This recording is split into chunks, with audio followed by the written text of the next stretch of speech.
자, 이제 충격적인 공기총 난사 사건, 엽총 난사 사건이 잇따라 이틀 만에 발생하면서 사람들에게 많은 충격을 주고 있는데요. 이웅혁 건국대 경찰학과 교수를 전화로 연결해서 물어보겠습니다. 이 교수님. 예, 안녕하십니까. 네, 정말 국민들이 상당히 충격을 받았을 것 같은데요. 일단 1시간여 전에 경기 화성시 남양동의 2층짜리 단독주택 1층에서 친척, 작은아버지가 총을 쐈다는 112 신고가 접수되는데요. 사건 경위가 어떻게 되는지부터 간략하게 짚어주시죠.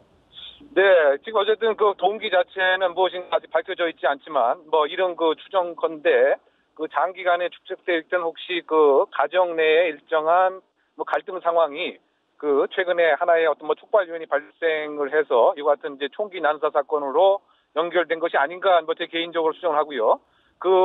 이 사건의 그 개요 자체는 조금 더 밝혀져야 되겠지만 주목을 할 만한 것은 그 상황에 출동을 했던 그 지역의 그 파출소장도 사살이 되었다라고 하는 이 점, 그리고 그 상황에서 아무래도 이 인질 상황이 일정 기간 형성되었을 가능성을 배제할 수 없다. 하지만 그 감정이 상당히 그 고조되어 있기 때문에 그 가족을 향해서 총기를 난사하고 그 상황을 개입하려 했던 파출소장에게도 총기를 발사한 것이 아닌가. 일단 이 시점에서는 그렇게 추정할 수 있을 것으로 보입니다.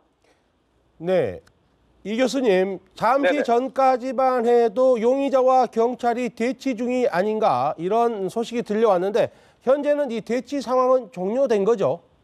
네, 지금 일단 그 용의자로 추정되는 그 사람 역시 사망한 것으로 지금 파악이 돼서 알려져 있는데요. 그와 같은 상황으로 일단은 상황이 종료됐다. 이렇게 지금 평가를 하고 있습니다.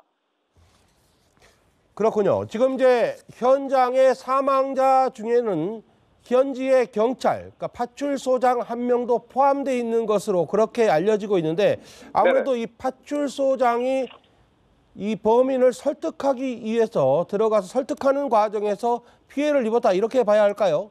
네, 아무래도 이제 그 상황을 인지하고 있는 그 가족 구성원이라든가 아니면 이웃이 일정한 루트를 통해서 그 경찰에게 그 신고를 한 것으로 추정이 되고 그 신고를 접수받은 그 파출소장이 그 현장 상황에 그 임장을 했는데 그 안에서 상당히 그 감정이 고조되어 있다라고 하는 사실이라든가 또는 그 총기가 현재 소지되고 있다라고 하는 이와 같은 사실을 정확히 인식하지 못하고 그 안으로 들어갔거나라고 하는 이 상황에서 이 용의자가 결국은 이 감정을 억누르지 못하고 파출소장에게 총기를 발사한 것이 아닌가 이렇게 추정이 가능하다고 보입니다.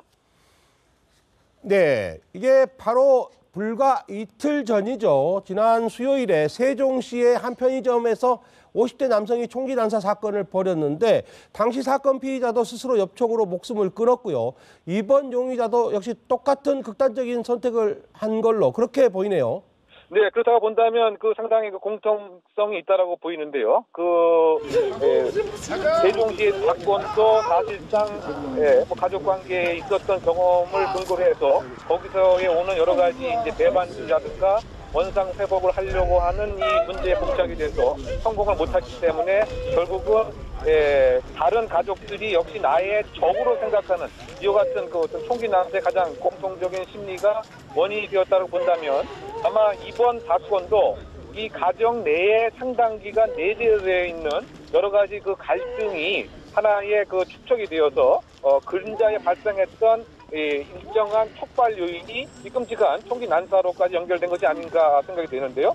소위 말해서 이것이 이제 외국에서 흔히 그 발생되는 그 학교 내에서의 총기 난사라든가 직장 내에서의 그 총기 난사 이것이 한국 사회에도 나타나기 시작했다라고 하는 점에서 상당히 충격적이다. 이렇게 평가할 수 있을 것 같습니다.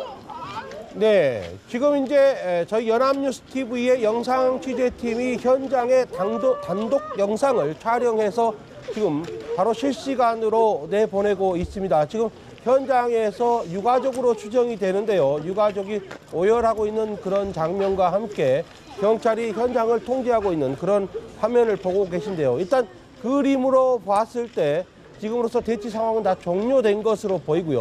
경찰은 일단 가정 불화로 방금 전에 이웅혁 교수님께서 지적하신 대로 가정 불화로 동생이 형과 형수를 총기로 살해하고 또 현장에서 설득하려던 파출소장까지 살해한 것으로 그렇게 파악이 됩니다. 물론 본인도 자살을 한 것으로 보이고요. 근데 말씀하신 대로 이런 총기 난사 사건은 미국을 비롯한 이런 서구 국가에서 발생했지 우리나라에서 좀 낯설지 않습니까? 네, 그렇죠. 아무래도 네. 이제 우리는 총기 자체가 국민에게 허용이 안 되는 그와 같은 이제 국가죠. 그래서 소위 그 총기 청정국이다. 이와 같은 평가를 했었는데 근래 들어서는 뭐 이를테면 택배로도 뭐 해외에서 총기가 배달도 가능하고 또 예를 들면 보따리상을 통해서도 뭐 총기가 가능할 뿐만이 아니고 현재 법적으로 허가될 수 있는 그와 같은 이제 총기를 소지를 해서 감정이 고조된 상태에서 본인이 생각할 때 정당하다고 하는 방법으로 살해를 한다라고 하면은 소위 말해서 다중살해, 즉 아와 피아를 이제 완전히 구분해서 나 이외의 모든 것은 이제 그 적이다라고 한다면 이 적을 내가 일정한 방법으로 설령 그것이 범죄라고 하는 왜곡된 방법으로도 응징을 해야 된다라고 하는 잘못된 정당성을 갖고서 사실은 이제 살해를 하는 이와 같은 모습들이 그 최근에 빈발하고 있는 공통된 상황이 아닌가 생각됩니다. 네, 지금 이제 현장에서 들어오고 있는 연합뉴스 TV의 단독 영상을 보고 계십니다. 지금 경찰의 감식반으로 추정되는 직원들이 현장을 감식하고 드나들고 있는 그런 모습이 보이고요. 경찰관들이 현장을 통제하고 있습니다. 또 유가족과 이웃 주민들이 사건 현장 주변에 있는데요. 경기도 화성시에 있는 단독주택입니다. 자, 말씀하신 대로 지난번 이틀 전에 있었던 세종시 편의점 사건에서는 이탈리아제 베레타 엽총이 사용됐고요. 이번에는 공기총이다 또 엽총이다 라고 하는 진술이 엇갈리고 있는데 어떻습니까? 이것도 지난번과 똑같이 경찰에 영치를 했다가 찾아서 사용했을 가능성이 높은 겁니까? 글쎄요, 이제 그것은 좀 더 취재와 뭐 조사가 뭐 있어야 될 것 같은데요. 예. 어쨌든 그 사람을 살생할 수 있는 총기라고 한다면 분명히 일정한 그 허가를 이제 받아서 소지를 하고 있을 가능성이 하나 있을 것 같고요. 또는 평상시에 그 총기에 대한 많은 이제 관심과 흥미가 있었다라고 한다면 본인이 일정한 방향으로 총기를 개작할 가능성도 있기 때문에 과연 이제 총기가 어떠한 절차를 통해서 소지를 현재 하고 있었는가, 이거는 이제 그 조사가 또는 취재가 있어야 될 부분인데요. 어쨌든 간에 그 우리나라와 이제 미국의 살인사건율을 보면은 미국은 10만 명당 8명, 우리나라는 10만 명당 대략 2명. 그래서 상당히 이제 살인사건 율이 낮은 나라인데, 그런데 그것의 한 이유는 총기 자체가 사실은 우리 입장에서는 많이 그 제약돼서 통제가 되어 있다. 그런데 그 최근에 일단은 이 총기가 사용됨으로 인해서 살인사건의 그 피해자 수도 과거처럼 1명, 2명이 아니고 3명 이상의 발생하는 이른바 다중살인의 모습으로 지금 좀 바뀌어가고 있는 모습이 보인다고 생각됩니다.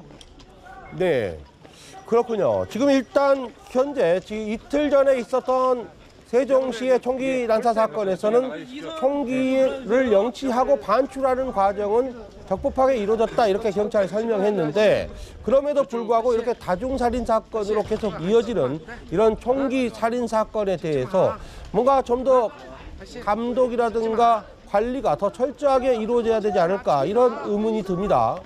네, 그렇습니다. 그 뭐 두 가지 요건이 동시에 고려가 되어야 될 것 같은데요. 그 첫째는 총기 관리에 대한 요건이 엄격해야 되는 것은 이제 물론입니다. 왜냐하면 다른 살상 무기와 달리 총기는 짧은 시간 안에 다중을 그 살상을 할 수가 있고 말이죠.